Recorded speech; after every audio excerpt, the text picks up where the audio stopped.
Hello friends, welcome to Andhra foods to అప్పు cookings. ఈరోజు video వచ్చేసి బయట వాతావరణం చాలా చల్లగా ఉంది కదా, ఈవినింగ్ స్నాక్లో ఏమైనా వేడివేడిగా తినాలనిపిస్తే ఇలా సింపుల్గా ఒక 15 నిమిషాల్లో ఒక కప్పు బొంబాయి రవ్వతో ఇలా స్నాక్ చేసేయండి. సూపర్ టేస్టీగా ఉంటాయి. ముందుగా ఒక మిక్సింగ్ బౌల్లోకి ఒక కప్పు బొంబాయి రవ్వను తీసుకోండి. అంటే మనం ఉప్మా రవ్వ, సుజీ రవ్వ అంటున్నాం కదా, ఆ రవ్వను తీసుకోండి. అలాగే అదే కప్పుతో అరకప్పు పెరుగును వేసుకోండి.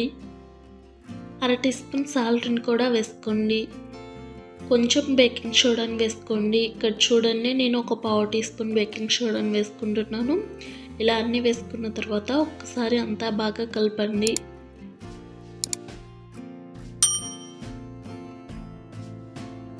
ఇలా కలిపిన తర్వాత ఇందులోకి కొంచెం నీళ్ళని వేసుకుంటూ మనం పునుగుల పిండిని ఎలా అయితే ప్రిపేర్ చేసుకుంటామో సేమ్ ఆ కన్సిస్టెన్సీ వచ్చేలాగా కొంచెం వాటర్ యాడ్ చేసుకుంటూ కలపండి.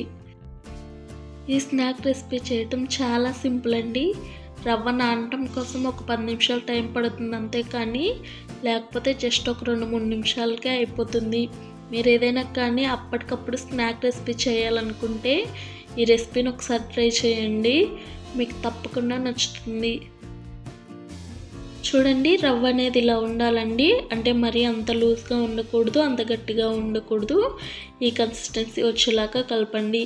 తర్వాత ఈ బౌల్ పైన ఒక మూత పెట్టేసి ఒక 10 నిమిషాల పాటు అలా పక్కన వదిలేయండి. అలా చేయడం వలన రవ్వ అనేది బాగా నానుతుంది. చూడండి, ఇక్కడ నేను ఒక 10 నిమిషాలు ఆగిన తర్వాత చూపిస్తున్నాను. రవ్వ అనేది చక్కగా నానిపోయి ఉంది.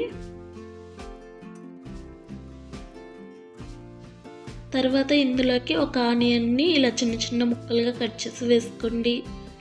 అలాగే ఒక పచ్చిమిర్చిని కూడా ఇలా చిన్న ముక్కలుగా కట్ చేసి వేసుకోండి. 1 టీ స్పూన్ జీలకర్రను కూడా వేసుకోండి. 1 రెమ్మ కరివేపాకును కూడా ఇలా సన్నగా కట్ చేసి వేసుకోండి. అలాగే కొంచెం కొత్తిమీర తరుగును కూడా వేసుకోండి. 2 టేబుల్ స్పూన్ల నూనెను బాగా వేడి చేసి వేసుకోండి. నూనె అనేది బాగా వేడి చేయాలండి. 2 టేబుల్ స్పూన్ల నూనెను కూడా వేసుకొని 1 స్పూన్తో ఈ రవ్వ మొత్తాన్ని బాగా కలపండి.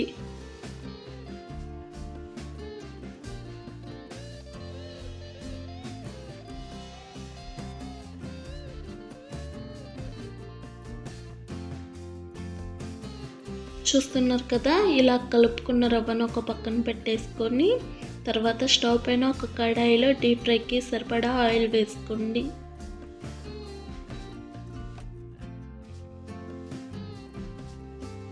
ఆయిల్ బాగా హీట్ అయిన తర్వాత ఫ్లేమ్ని మీడియంలోకి అడ్జస్ట్ చేసుకొని ఇక్కడ నేను చూపిస్తున్నాను చూడండి, స్పూన్తో ఇలా కొంచెం రవ్వను తీసుకొని ఇలా ఆయిల్లో వేసుకోండి.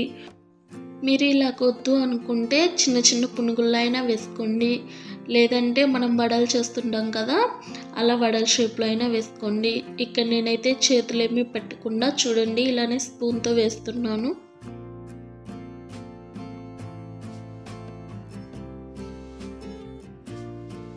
ఇలా ఆయిల్లో పట్టినన్ని వేసుకున్న తర్వాత ఒక గరిటెతో మధ్యలో కదుపుతూ మీడియం ఫ్లేమ్లో ఈవెన్గా ఫ్రై చేయండి.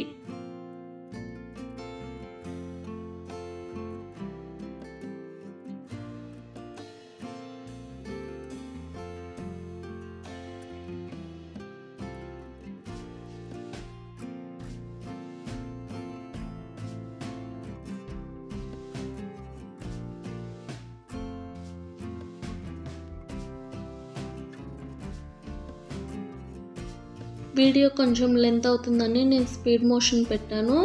ఇలా ఒకవైపు ఫ్రై అయిన తర్వాత ఎర్రగా మరొక వైపుకి రివర్స్ చేసుకోండి.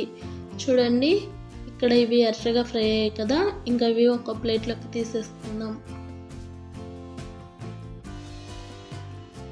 అంతేనండి, చూసారు కదా, మిగిలిన రవ్వను కూడా సేమ్ ఇదే ప్రాసెస్లో చేయండి. మీరు మీ ఇంట్లో వాళ్ళకి తక్కువ టైంలో ఏమైనా స్నాక్స్ చేసి పెట్టాలి అని అంటే ఇవి ఒకసారి ట్రై చేయండి. టమాటా కెచప్తో సర్వ్ చేశారంటే చాలా రుచిగా ఉంటాయి. చూడండి, బయట క్రిస్పీగా లోపల స్పాంజీగా ఎంత బాగున్నాయో. మీకు కనుక ఈ వీడియో నచ్చితే ఒక లైక్ చేయండి. అలాగే ఇలాంటి మరెన్నో రెసిపీస్ కోసం నా ఛానల్ని సబ్స్క్రైబ్ చేసుకొని పక్కనే ఉన్న బెల్ ఐకాన్ని యాక్టివేట్ చేసుకోండి.